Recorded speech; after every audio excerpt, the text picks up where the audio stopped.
Ouagadougou woke up to what seemed like an ordinary morning. The city was still wrapped in the calm rhythm of daily life, the sound of birds, the market vendors calling out, the warm wind drifting across the Sahel. But then, the sky itself split open. Engines thundered overhead, louder and heavier than anything the people had ever heard. Children stopped in their tracks. Mothers looked up, shielding their eyes. And then, out of the horizon, came one massive transport plane after another, their wings slicing across the golden sunlight. The earth trembled as they descended. At first, people thought it was just another supply drop, maybe oil, maybe gold, maybe humanitarian aid. But this time, it was something entirely different. The steel giants touched down and opened their bellies to reveal not crates of goods, but soldiers, hundreds of them, boots striking the tarmac in perfect rhythm, flags from across the Muslim world fluttering against the wind. Saudi Arabia had led an alliance of 42 nations, the IMCTC, into the heart of Burkina Faso. It wasn't resources they were after, it was a man, and his name was Ibrahim Traoré. In that moment, the questions came fast and heavy. Why here? Why now? Why would 42 countries converge on a landlocked, resource-poor nation in the middle of the Sahel? The international press scrambled for answers. Cameras snapping, microphones raised, their voices thick with disbelief. To the outside world, Burkina Faso had always been a footnote in history, a country whispered about only in the context of poverty or violence. Yet this morning, the dusty runway of Ouagadougou had become the stage for something the world had never seen before. Reporters jostled for position, desperate to capture the sight: Saudi soldiers in desert armor, Pakistani units stepping out in silence, Egyptian officers with years of desert war etched across their faces, Nigerian fighters who had battled Boko Haram. 42 countries standing on the same soil, not under the flag of the United Nations, not NATO, not even the African Union, but under a new banner, one forged in the Sahel. And at the heart of it all, a single, unspoken truth pulsed in the air: the world was no longer looking at Burkina Faso as a forgotten land. This morning, the country had become the epicenter of a story that could change the course of an entire continent. The arrival of those planes was not just a military maneuver, it was a signal. For the first time in history, the Islamic Military Counterterrorism Coalition, IMCTC, had deployed outside the Middle East. 42 countries had chosen to plant their boots in the red soil of Burkina Faso. A statement came from Riyadh that morning, broadcast across the world. The fight against terrorism no longer has borders. Those words rippled far beyond the Sahel. They echoed through television screens in Cairo, Islamabad, Lagos, and even the capitals of Europe.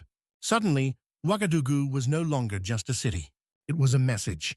Burkina Faso had become the stage where new lines of power were being drawn. On the ground, the atmosphere was electric. Journalists from every continent crowded the runways, cameras swinging, microphones raised, desperate to catch the first glimpse of soldiers marching under banners that rarely stood side by side. The Saudi crescent, the Pakistani green, the Nigerian eagle, the Egyptian eagle, all flowing together in the hot wind of West Africa. And yet behind the spectacle, a deeper question gnawed at everyone watching. Why here? Why Burkina Faso? A country that for decades had been mentioned only in stories of insurgency and suffering now stood at the center of the world's attention. Some whispered that it was about counter-terrorism, a new front in the war against insurgents. Others suspected more that this was about something larger, a shift in global power itself. For the people of Ouagadougou, it was overwhelming. The city streets buzzed with uncertainty. Children clung to their mothers, pointing at the endless line of armored vehicles rolling out of the airport. Shopkeepers locked their doors to stand outside and watch the sky, where planes continued to roar overhead. The air vibrated with both fear and awe. This was not NATO. This was not the United Nations.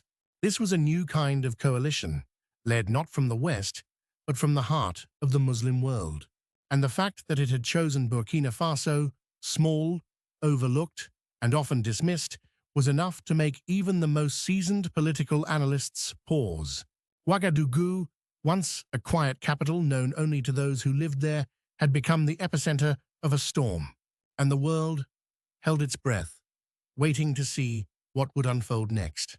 While the world scrambled to make sense of the spectacle, whispers turned toward the man at the center of it all, Ibrahim Traoré, a leader not yet 40, whose defiance had forced the world to take notice. His choices were nothing short of audacious. When Paris sent down orders, he cut the ties without hesitation. When Washington issued threats, he remained silent, not with weakness, but with a calm, unshakable resolve.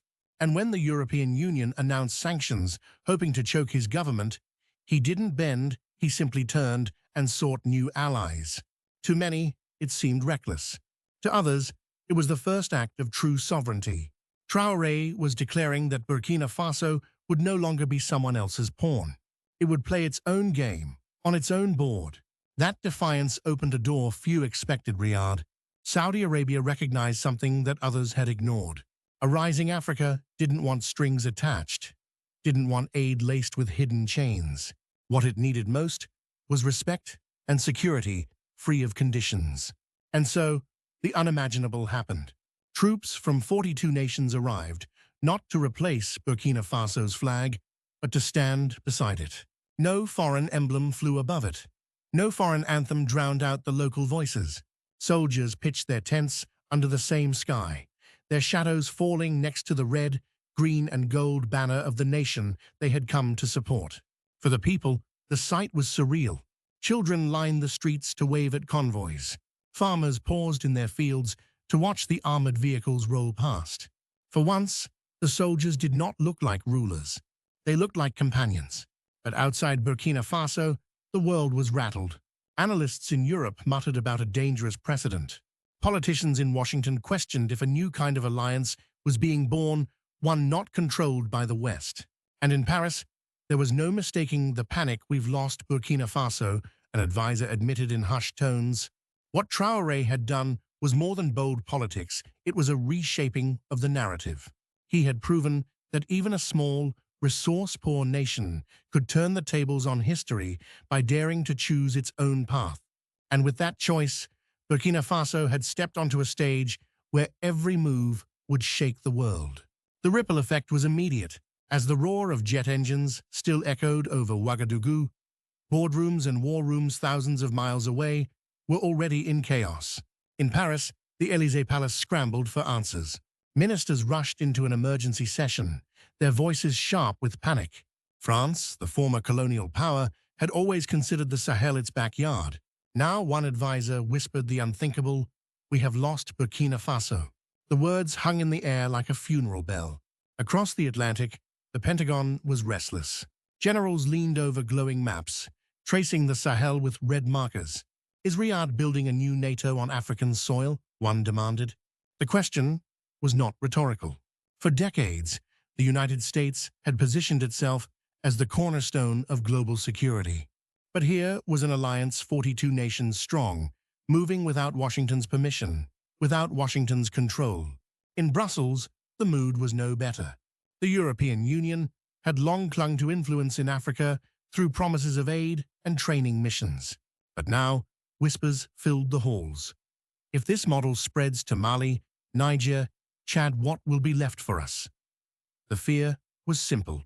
If Burkina Faso could pivot away, others might follow, and the dominoes could fall faster than anyone imagined. Meanwhile, on the streets of Ouagadougou, life had transformed overnight. Reporters shoved through crowds, cameras swinging wildly as they tried to capture the historic moment. Locals watched them with a mix of pride and disbelief. For decades, their country had been dismissed as a forgotten land, mentioned only in stories of poverty or insurgency. Yet today, the entire world was staring at them. It was no longer just about fighting terrorists. It was about power-shifting hands. The Sahel was no longer a buffer zone. It was becoming a front line where the global order itself was being rewritten. Analysts called it a turning point. Diplomats called it a dangerous precedent. But for the people standing in the dusty squares of Burkina Faso, It was something else entirely, proof that their nation, long ignored and underestimated, could shake the foundations of power with a single choice. The world was trembling, and everyone knew it. Nothing would be the same again. The heart of Ouagadougou had never seen a day like this. In the central square, where merchants once sold spices and fabrics, thousands of soldiers now stood in perfect formation.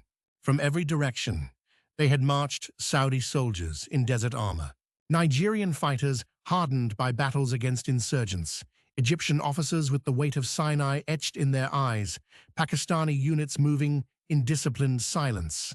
Yet in the middle of all that steel, one image silenced the world.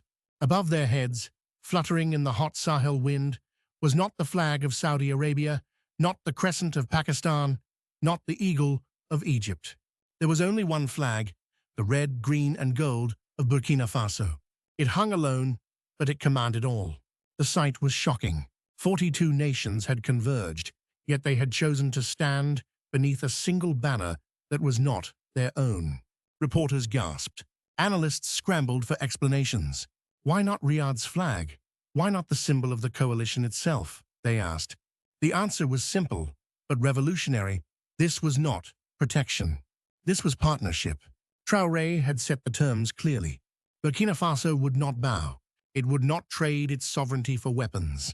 It would only accept companions, not rulers. And astonishingly, Riyadh agreed. For the citizens gathered at the edge of the square, it was more than politics, it was pride. Children waved their tiny flags until their arms grew tired.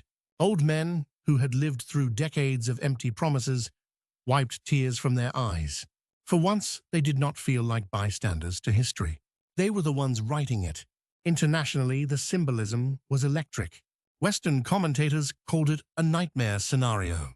If African nations could command such respect, if their flags could fly above armies of foreign soldiers, then the old patterns of dominance were breaking.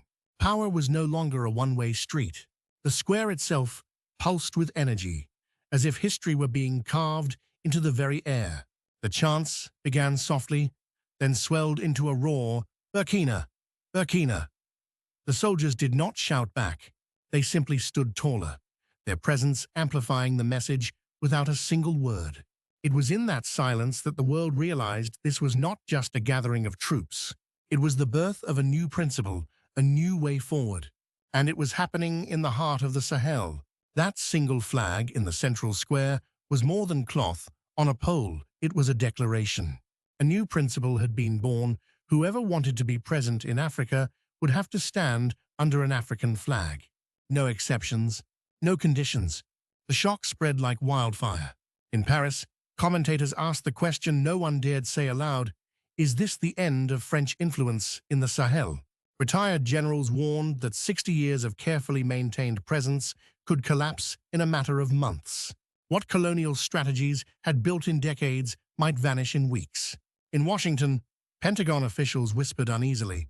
A leaked report described the coalition as a shadow NATO forming outside U.S. control. That phrase struck like thunder. For the first time in generations, America was not at the center of the security equation. Someone else was drawing the map. And in Brussels, nervous diplomats pointed at the dominoes lined up across the Sahel. If Burkina Faso could shift, why not Mali? Why not Niger? If those nations followed, the European Union's leverage in Africa would shrink into irrelevance. But on the ground, in Ouagadougou, none of that mattered to the ordinary people filling the streets. For them, this was not about geopolitics, it was about dignity. They looked up at their flag, flying above soldiers from across the world, and felt, perhaps for the first time, that their country was not invisible. Then came the moment that sealed it all. Ibrahim Traoré stepped into the square, unguarded. No heavy armor, no towering entourage. He looked straight ahead, his voice steady, deliberate. Burkina Faso does not need anyone to grant it freedom. Burkina Faso only needs allies to protect the freedom it already owns. The square froze in silence, the words hanging like a drumbeat in the air. Then, as if struck by lightning, the silence broke. The crowd erupted into chants, "Traoré, Traoré," their voices rolling like thunder across the capital. It was not the volume of his words that shook the moment. It was their weight. In one sentence, he had transformed the image of 42 countries into a circle of steel surrounding Burkina Faso. A shield, not a chain. The world had seen many alliances before, but this time the rules were different. Africa was no longer kneeling, it was standing. The world had barely caught its breath. When Ouagadougou became something more than a capital, it became a crossroads where global powers collided. Saudi Arabia moved first. Convoys of armored vehicles rumbled into the city, setting up bases just north of the capital. Radar systems and air defense units rose from the desert ground, their steel frames gleaming in the sun. Saudi strategists wanted more than presence, they wanted permanence. But they were not alone.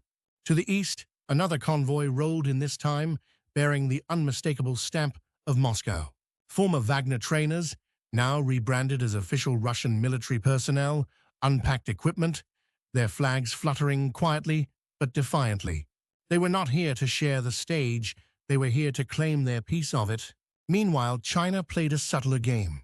No convoys, no thunder of engines. Instead, sleek drones hummed quietly above the skies, labeled as civilian technology support. On the ground, engineers in crisp uniforms unrolled blueprints for roads, bridges, and dams. They spoke softly, but every promise of infrastructure came with an invisible thread, a debt that could bind the future. Ouagadougou was now a living chessboard. Every move was a message. Every soldier, every shipment, every drone in the sky told a story of influence. Inside the United Nations, debates raged deep into the night. The U.S. delegation accused Saudi Arabia and Russia of turning Burkina Faso into a powder keg, a new cauldron of instability. The Saudi ambassador fired back, "We act by invitation." The West abandoned the Sahel and left only chaos. Russia's voice was sharper. Burkina Faso has the right to invite anyone it chooses. Opposing it is nothing but neo-colonial arrogance. And China, cool and measured, offered only one line: "We build. We don't interfere. Whoever fears us fears their own weakness." But the fiercest debates weren't in New York, they were inside the presidential palace of Ouagadougou. Traoré's advisors were split. One camp pushed for deeper ties with Riyadh: money, weapons, prestige. Another warned that Saudi Arabia's embrace could turn suffocating. The pro-Russian voices insisted only Moscow could shield Burkina Faso from Western retaliation. Others whispered that China's silent hand might offer the safest path. Every argument clashed like swords, but one truth was unavoidable. Burkina Faso had become the intersection of four giants. The young leader stood at the very center of a storm no small nation had ever faced, and the next move would decide whether his country rose as a symbol of independence or sank into the jaws of global rivalry. As foreign powers argued in palaces and parliaments, a different voice rose from the streets. It wasn't the voice of generals or diplomats, it was the voice of the young. Burkina Faso's Generation Z had grown up knowing only hardship, terrorism, poverty, and the endless tug-of-war of foreign influence. But now, watching their nation become the arena for giants, they decided to speak for themselves. The first protests began quietly, hand-painted banners, students marching through Ouagadougou's dusty avenues. But within days, the movement swelled into tens of thousands. Their message was blunt and impossible to ignore: no Saudis, no NATO, no Russia, no China, Burkina for the Burkinabe. The chants thundered through the streets, shaking the city louder than any jet engine. Young men climbed rooftops, waving their national flag high against the sky. Young women painted slogans on walls: "We are not pawns. Our land, our future." Cameras captured the raw passion. A 19-year-old girl, standing barefoot in the crowd, shouted into a journalist's microphone, "We are not dying to become pawns for Riyadh or Washington. We fight for our parents, for our land, for Burkina's freedom." Those words spread like wildfire. Overnight, they became a slogan, plastered on posters, shared in hashtags, sprayed in graffiti across the capital: Burkina rise. The world was stunned. Leaders in Paris, Washington, Moscow, and Beijing all tuned in, not to hear Traoré or his generals, but to hear the roar of the youth echoing from the Sahel. Inside the presidential palace, Traoré watched from his balcony. Below him, a sea of young faces surged with fire and determination. These were not soldiers armed with rifles. These were students, workers, and dreamers armed with conviction. Their presence made one thing crystal clear: the future of Burkina Faso could not be negotiated in backrooms, it was being claimed in the streets. For the first time, the young had flipped the script. While the world's giants fought over influence, a generation that refused to be bought or silenced declared their independence in voices too loud to ignore. It was not just a protest, it was a declaration. Burkina Faso belonged to its people, and they would not let anyone, friend or foe, write their destiny for them. While the youth filled the streets with chants of freedom, a quieter, deadlier battle began in the shadows. The first signs came with a sudden explosion at a weapons depot outside Ouagadougou. Officials called it an accident, but fragments of military-grade explosives told another story: someone on the inside had helped. Soon after, entire communication lines mysteriously collapsed. Orders never reached the soldiers at the front. It was as if unseen hands were cutting the country's lifeline. Then, even more alarming, a shipment of reconnaissance drones and jamming devices vanished en route to the capital. Rebels were blamed, but whispers pointed to betrayal within the army itself. Leaked reports listed senior officers with suspicious connections, men trained abroad, suddenly disappearing, requesting leave, or secretly meeting with foreign operatives. And then came the night that shook Ouagadougou. A thunderous blast lit up the suburbs, rattling windows across the city.